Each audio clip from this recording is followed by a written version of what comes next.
नमस्कार। Janaki FM 106 megahertz Janaki समाचार में अपने की स्वागत है। जैसा सुनल जाओ समाचार। एखनुक मुख्य समाचार।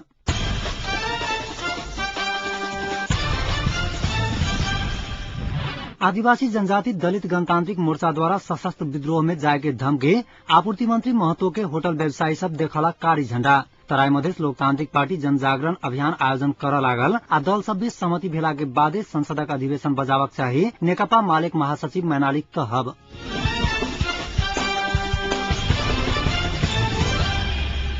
आदिवासी जनजाति दलित गणतांत्रिक मोर्चा आ आदिवासी कानून तथा मानव अधिकार मंच आगामी जेठ 14 धरि में शांति प्रक्रिया निष्कर्ष में पहुंचाका संविधान जारी नहीं भेल त सशस्त्र विद्रोह में जाए के धमकी देला गई। आई राजधानी में पत्रकार सम्मेलन कऽ मोर्चा आ मंच 29 सूत्रीय मांग आगा घुसकला गई। फाल्गुन मसान धरि में मांग पूरा नहीं भेल त चैत 1 गते से देशव्यापी आंदोलन शुरू करक आ जेठ 14 गते के बाद सशस्त्र द्वंद करक चेतावनी देला गई।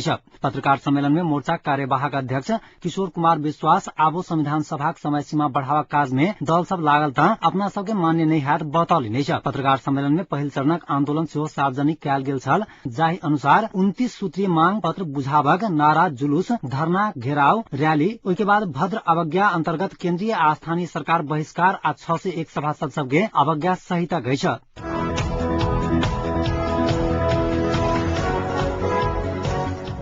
आपूर्ति मंत्री राजेन्द्र महतो के आज झापा के होटल व्यवसायी सब कारी झण्डा देखौला गई। पेट्रोलियम पदार्थ के मूल्य वृद्धि तत्काल फिर्ता करक मांग करैत होटल व्यवसायी सब आपूर्ति मंत्री महतो के कारी झण्डा देखौला गई। मेची के झापाक भन्सार में नियमित सुखा बंदरगाह के निरीक्षण क्रम में मंत्री के जिला होटल व्यवसायी सब कारी झण्डा देखौला गई।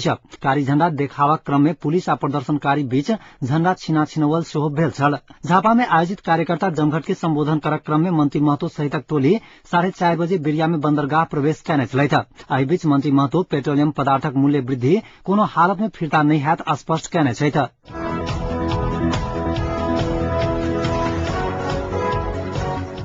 तराई मधेस लोकतांत्रिक पार्टी जनजागरण अभियान अंतर्गत अघन 26 आ 27 गते क्षेत्रीय सभा के आयोजन कर रहल छ। तमलोपा के अनुसार 26 गते दिनक 1 बजे धौंसा क्षेत्र नंबर 4 के बसबिट्टी में आ 27 गते क्षेत्र नंबर 2 के परबाहा में हो वाला क्षेत्रीय सभा के तमलोपा के अध्यक्ष महंत ठाकुर, वरिष्ठ उपाध्यक्ष हृदय त्रिपाठी, उपाध्यक्ष ब्रिखेश चंद्र लाल, केंद्रीय सदस्य डॉक्टर विजय कुमार सिंह सहितक नेता सब संबोधन करता है।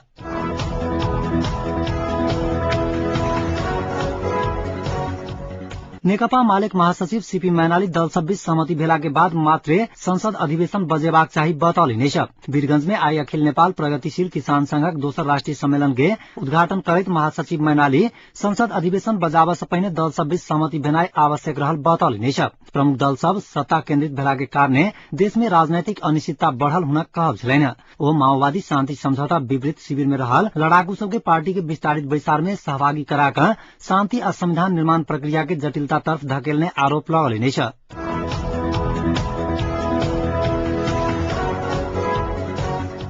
विकिलीक्स सार्वजनिक कैने पछिला दस्तावेज सब भारत नेपाल होइत 16 आतंकवादी भारत पैसल दावा कैला गई।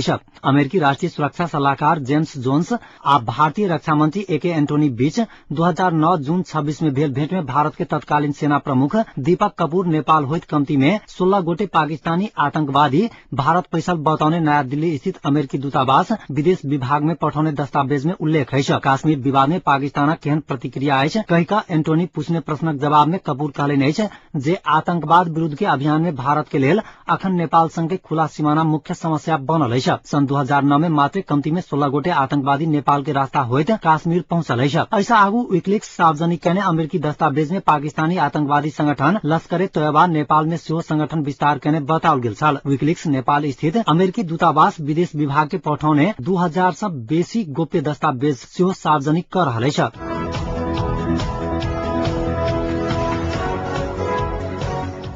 पूर्व पश्चिम राजमार्ग अंतर्गत नवलपरासी के अग्यौली 8 डंडा में भारतीय मिनी ट्रक मोटरसाइकिल के ठोकर देला से मोटरसाइकिल में सवार एगोटे के मृत्यु भेल है। पश्चिम से पूर्व दिश जा रहल यूपी 77 N 62 67 नंबरक भारतीय मिनी ट्रक लू 6 पर 51 4 नंबर के मोटरसाइकिल के ठोकर देला के बाद मोटरसाइकिल में सवार नवलपरासी तमसरिया 4 निवासी 24 वर्षक नीरू मिथुन मगर के मृत्यु भेल पुलिस जनौलक अछि। अहिना नवलपरासी के माकर 4 बर्दघाट में आइबेरिया में जीप उनटाला से जीप में सवार 15 गोटे यात्रु घायल भेल अछि। सुनबल से त्रिवेणी दिस जा रहल लू 1/5 से 8 नंबरक जीप सड़क से नीचा खसि कऽ दुर्घटना भेल अछि।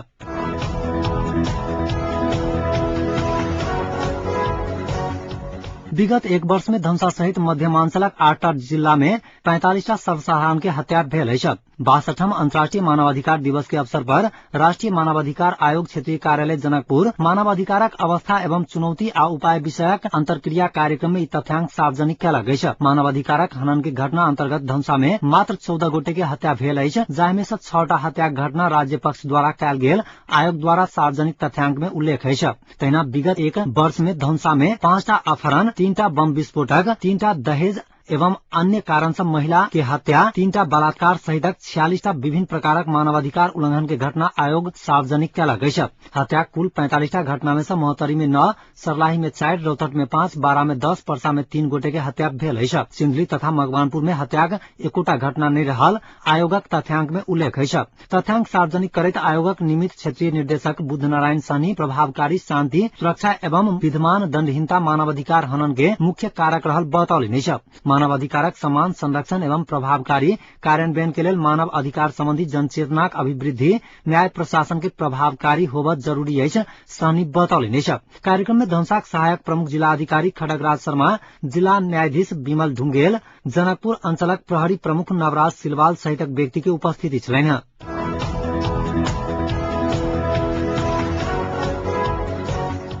नेपाल सद्भावना पार्टी संघीय व्यवस्थापिका दुसदनात्मक तथा प्रांतीय व्यवस्थापिका असदनात्मक राखक प्रस्ताव कयलक अछि। तहिना संघीय व्यवस्थापिका ऊपरी सदन के जातीय सभा तथा निचला सदन के प्रतिनिधि सभा के रूप में नामाकरण करबा लेल नेपाल सद्भावना पार्टी धारणा छैक। नेपाल सद्भावना पार्टी जनकपुर में आयोजन कयने संघीय संविधान में निर्वाचन प्रणाली विषयक अंतर्क्रिया कार्यक्रम में पार्टी का अवधारणा प्रस्तुत करैत कार्यवाहक अध्यक्ष विकास तिवारी बात बतौलनि अछि। प्रांतीय सभाक निर्वाचन के लेल मधेश के 160 तथा हिमाल एवं पहाड़ के 80-80 क कुल 320टा निर्वाचन क्षेत्र में विभाजन करक नेपाल सद्भावना पार्टी अवधारणा पत्र में उल्लेख अछि। तहिना निर्वाचन प्रणाली के संदर्भ में मिश्रित सदस्य समानुपातिक निर्वाचन प्रणाली अविलंब करक नेपाल सद्भावना पार्टी निष्कर्ष निकालक अछि। तहिना आगामी 10 गते पार्टी संस्थापक नेता गजेन्द्र नारायण सिंहक पुण्यतिथिक अवसर पर राजधानी में संविधानक मस्यौदा जारी करक पार्टी निर्णय कयने अध्यक्ष तिवारी जानकारी देलनि अछि। पत्रकार राजेश्वर नेपाली प्रमुख आतिथ्य में संपन्न कार्यक्रम में पार्टी महासचिव कुमारनाथ मिश्र, वरिष्ठ अधिवक्ता युगल किशोर लाल, बृहत्तर जनकपुर क्षेत्र विकास परिषद जनकपुरक अध्यक्ष दिगंबर राय सहितक व्यक्ति सब अपन अपन विचार व्यक्त कयने छलथि।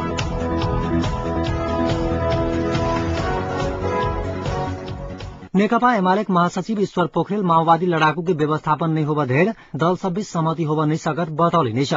काठमांडू महानगरपालिका 5 संगठन द्वारा आई आयोजित संगठन के 8म अधिवेशन के उद्घाटन करैत पोखरेल माओवादी कब्जा कयने संपत्ति फिर्ता, लड़ाकू समायोजन आ हथियार व्यवस्थापन नहीं करऽ धैर कोनो हालत में सहमति होबऽ नहीं सकत बतौलनि अछि। राष्ट्रीय सहमति के सरकार निर्माण करऽ पड़त कहैत ओ कोनो पार्टी बहुमत के सरकार गठन कयला के बादो सत्ता में टिकऽ नहीं सकत हुनक धारणा छलनि। तहिना देश आ जनता के हित के लेल कोनो राजनीतिक पार्टी नेतृत्व करत त अपन पार्टी के मंजूर हैत हुनक कहब छलनि।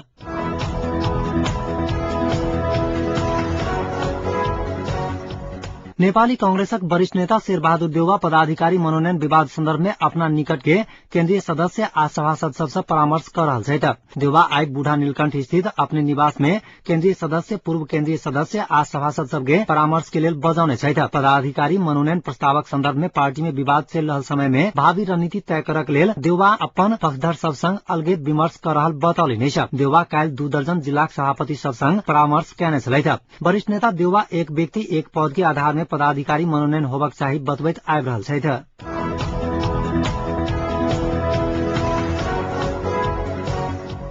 सभामुख सुभाष चंद्र नेवांग आपस में मिल नहीं सकैत छी त अपना के विशेषाधिकार देवा राजनीतिक दल सबसे आग्रह कयलनि अछि। नेपाल बार एसोसिएशनक 35म कार्यकारिणी परिषद के आई वीरगंज में उद्घाटन करैत सभामुख नेवांग सरकार निर्माण के प्रश्न पैघ नहीं रहल कहैत ओ व्यवस्थापिका संसद के बैसार से सब समस्या के हल देबाक विश्वास व्यक्त कयलनि अछि। मुश्किल पड़ते एक दोसर के शयन कक्ष में पहुंचक अविश्वास वाला सहमति करऽ वाला दल सब अखन 10 दिस मुंह घुमावा लगला से चिंता व्यक्त कयलनि अछि।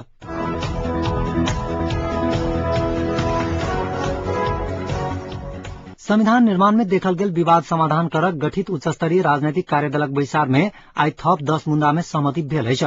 कार्यदल सहयोगी एवं एकीकृत नेकपा माओवादी नेता देव गुरुङ संविधान संशोधन के 12टा विवादित बुंदा में से 10टा बुंदा में बैसार में सहमति भेल जानकारी देले छ। हुनक अनुसार प्रदेश की सीमा हेरफेर आ थप घर तथा संविधान में असंशोधनीय धारा राखा के या नहीं राखा के विषय में दल सब बीच सहमति होबन नहीं सकल छ। प्रदेश के सीमा हेरफेर आ थप घर करैत काल प्रदेश सबके बहुमत के आधार मानल जाए कि जनसंख्या के बहुमत के आधार मानल जाए विषय में दल सब बीच बात मिल नहीं सकल कार्यदल सहयोगी एवं कांग्रेस नेता रमेश लेखक जानकारी देले नहीं छ। आजुक बैसार में नया संविधान के नाम संक्रमणकालीन व्यवस्था सहितक विषय में सेहो परामर्श भेल छल। एहि विषय के अगिला बैसार में निर्णय कयल जायत लेखक जानकारी देले नहीं छ। कार्यदलक दोसर बेर थपल म्याद आई सम्पन्न भ रहल छ। काल्हि बैसा वाला 27 दलक संयुक्त बैसार में कार्यदलक म्याद थप के विषय में परामर्श हैत।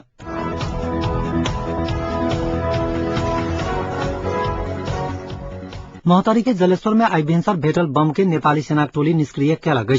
भिनसर 5 बजे दिस जलेश्वर 1 में रहल भटौलिया आ बथनाहा के गाविस सचिव श्याम सुंदर सिंह के घर में स्टील के डिब्बा में नुकाकर राखल अवस्था में बम भेटल छल। बम के परिकौली बैरक से गेल नेपाली सेना के बम डिस्पोजल टोली भिनसर 10 बजे दिस डिस्पोज कैला गई। एहि बीच तराई में सशस्त्र संघर्षरत विभिन्न समूह सब विभिन्न संचार माध्यम सब में टेलीफोन कर घटना के जिम्मा लेला गई।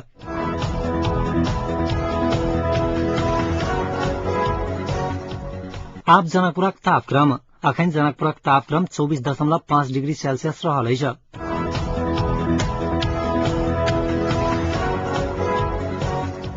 अंत में पुनः एक बेर मुख्य समाचार।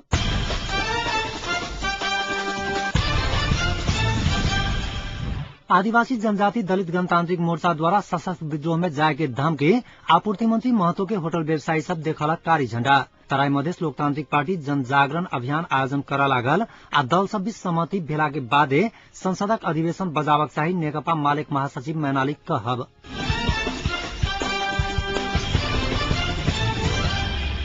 एकमुख समाचार एतै समाप्त हुँदै पुनः समाचार लग उपस्थित है। नमस्कार।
मिथिलांचलक गर्व जानकी FM 106 मेगाहर्ट्ज